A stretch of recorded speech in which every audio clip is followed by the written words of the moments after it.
Вы смотрите «Актуальное интервью», в студии Валерия Наумова. Здравствуйте. Благодаря нацпроектам в республике идет масштабное строительство долгожданных объектов. Возводятся школы, новые детские сады и спорткомплексы.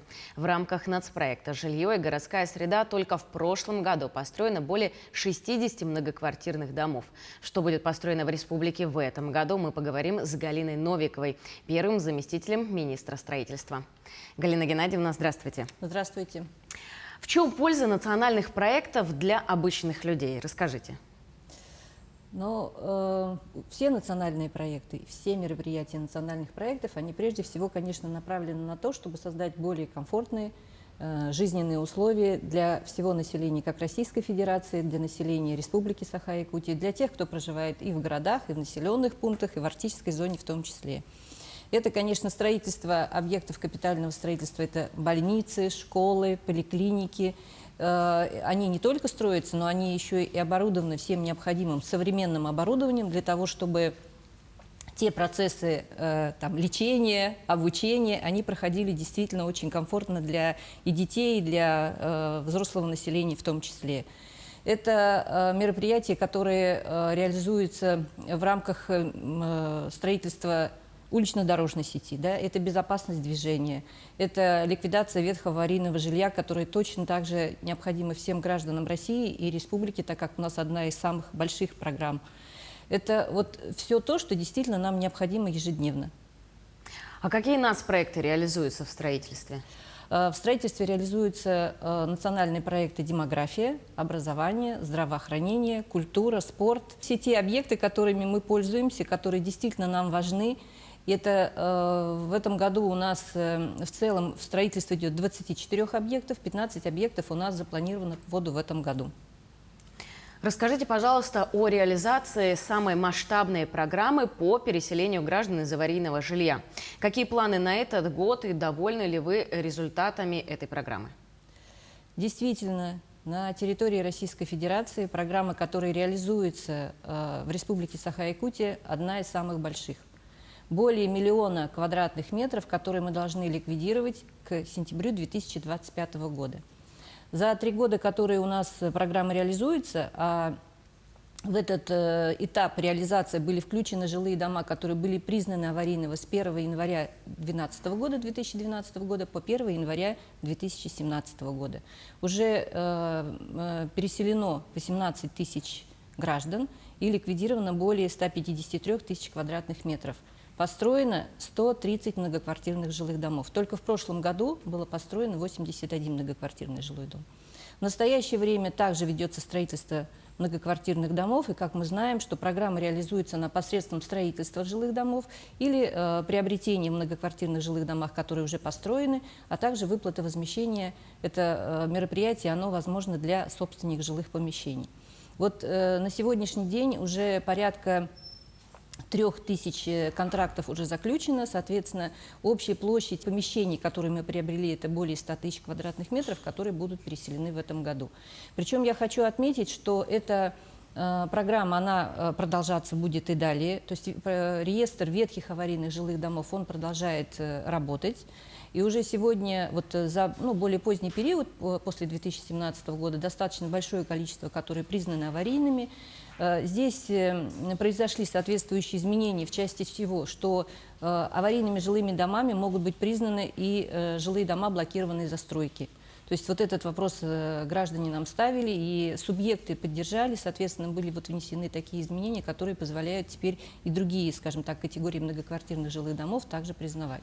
Причем совсем недавно были внесены изменения в части того, что учитывая наше расселение или небольшую плотность проживания на тех или иных населенных пунктах в арктической зоне и так далее, не было возможности приобретения индивидуального жилищного строительства. Сейчас такая возможность есть. Соответствующие изменения были внесены в конце прошлого года, и мы сейчас на стадии подготовки нормативно-правовых актов. Давайте теперь от строительства жилья перейдем к строительству социально значимых объектов. Какие объекты и когда они будут построены в ближайшее время? В прошлом году у нас было введено 47 социальных объектов. Темпы строительства в этом году они не снижаются. Только в рамках национальных проектов это 24 объекта, как я уже сказала. Плюс у нас еще реализуются и строятся объекты в рамках других программ. Это комплексное развитие сельских территорий, это объекты, которые строятся в рамках государственного частного партнерства или концессионные соглашения. Это продолжается программа «Наша реализация добрые дела в 21 веке». То есть вот эти все мероприятия, они точно так же продолжаются в плановом режиме. Конечно, есть определенные сложности, которые на сегодняшний день еще не разрешились. Это были соответствующие ограничения, которые введены с учетом введения зон затопления и приаэродромной территории. Но здесь совместно с Министерством строительства Российской Федерации и с Министерством транспорта Российской Федерации, с Министерством экологии была проведена определенная работа в части внесения изменений в законодательство, чтобы возможность строительства была, вот конкретно по зонам затопления, это с использованием других иных мероприятий, которые бы защищали эти территории. Либо это вертикальная планировка, либо это защитные сооружения, которые бы исключали это затопление. В первом чтении такие изменения прошли. Надеемся, что в первом полугодии они уже будут приняты.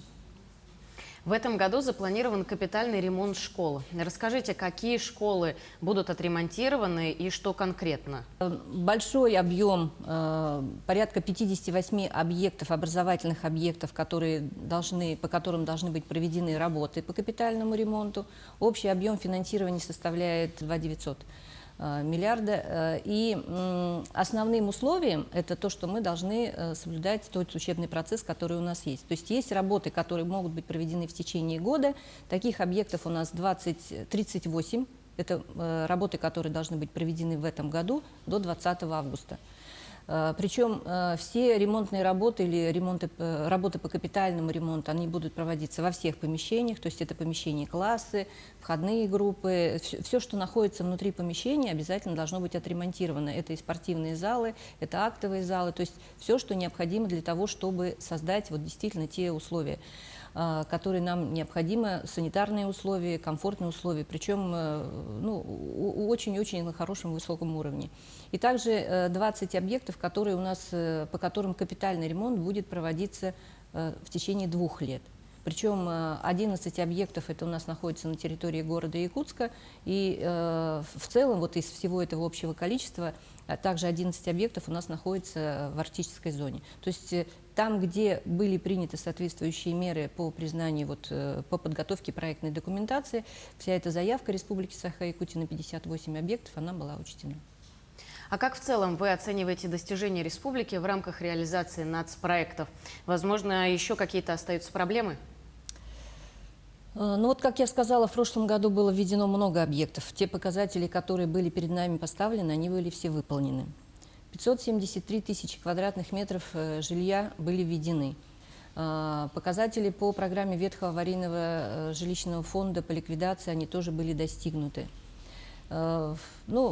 В условиях пандемии работать было непросто, но тем не менее объектов, которые были приостановлены в связи эпидемиологической ситуации, у нас таких объектов не было. На уровне правительства Российской Федерации один из самых, скажем так, сложных вопросов и у наших строительных компаний это были вопросы, связанные с увеличением стоимости строительных ресурсов, что, конечно, влияло на ход строительства, на какие-то возможные отклонения, которые решались уже индивидуально по каждому объекту. Такое постановление правительства было принято, и там есть определенные требования, что в каких-то случаях застройщиком, заказчиком принимаются решения самостоятельно по увеличению стоимости контракта. В каких-то случаях это по контрактам, которые более 100 миллионов, есть определенная процедура по внесению изменений в проектно-сметную документацию, подтверждение государственной экспертизы, и, соответственно, вот эта процедура, она соблюдается на сегодняшний день, и по объектам, где есть такое увеличение, эти вопросы, они решаются. В прошлом году Минстрою Якутии были переданы полномочия по строительству на селе. Расскажите, в рамках программы «Комплексное развитие сельских территорий» что планируется построить и где именно? Очень хорошая, обширная программа, которая позволяет строить не только объекты капитального строительства, но и другие мероприятия, как в том числе благоустройство территорий, это строительство уличного освещения, в том числе могут быть приобретаться автотранспорт. Вот как в эти годы, в этом году мы должны приобрести 3 автомобиля для сельских клубов, это строительство индивидуального жилья. То есть вот целый комплекс мероприятий, который нам позволяет комплексно обустраивать наши сельские территории. Это строительство небольших объектов, да, они, то есть, соответственно, не такие, может быть, масштабные, как в городе Якутске строятся или в центральных городах, но, тем не менее, для сельского населения, вообще для села, развития сельских территорий это очень важно, когда строятся детские сады и школы.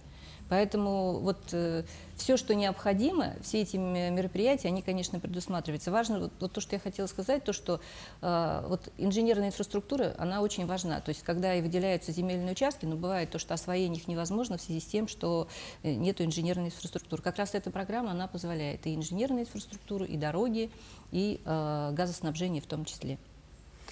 С учетом текущей ситуации в России, со стороны государства, будут ли разработаны меры поддержки отрасли? Такой комплекс мер, первый пакет, он уже подготовлен. Буквально в еженедельном режиме у нас проводится совещание с правительством Российской Федерации, с Минстроем России по той ситуации, которая на сегодня сложилась. И меры эти предполагают всевозможные упрощения процедур, которые действительно сейчас необходимы для того, чтобы все объекты, которые запланированы, они были построены, они были введены в те сроки, которые установлены контрактами. То есть это мероприятие по снижению административных барьеров, это изменение в федеральный 44-й федеральный закон. И я думаю, самое важное, одно из самых важных, вот то, что волнует всех нас, это в связи с увеличением стоимости строительных материалов, будет ли продолжать свое действие то постановление правительства, которое было принято ранее. То есть вот это постановление правительства, оно точно так же будет распространяться и дальше. В республике точно так же создан оперативный штаб, и поэтому вот все те меры, которые будут приниматься в ближайшее время, они, конечно, будут сразу все доведены. То есть принимаются все необходимые меры, в том числе мониторинг производителей, наших производителей основных строительных ресурсов совместно с Министерством промышленности Российской Федерации. Вот эти все меры, которые направлены на своевременное обеспечение, на поддержку нашего строительного комплекса. Как вы думаете, все ли поставленные задачи и планы будут реализованы? Действительно, сейчас у нас строительный сезон, он только начинается, и одним из сложностей то, что у нас есть большой строительный вот этот перерыв, который, скажем так, в Центральной России гораздо быстрее можно построить тот или иной объект. Но, тем не менее, поддержка она есть. На сегодняшний день все объекты, они ведутся в строительстве по тому плану, который имеется. Программы, которые у нас предусмотрены по жилищному строительству, они также идут в плановом режиме. Предусмотрены средства на реализацию, на обеспечение отдельных категорий граждан, на обустройство зоны индивидуального жилищного строительства. Также республикой был получен инфраструктурный бюджетный кредит, который направлен на комплексное развитие территорий. Это территории, которые расположены в городе Якутске, это квартал Звездный, где планируется строительство многоквартирных жилых домов. Это инженерная инфраструктура, а также строительство объектов социальной инфраструктуры. Это детский сад и школы. Также территории комплексной застройки, это расположены на территории Нерюнгринского района, и строительство жилого дома для Жатайской Судаевичи. Галина Геннадьевна, спасибо большое, что пришли и ответили на наши вопросы. Благодарю. Это было актуальное интервью. Всего доброго.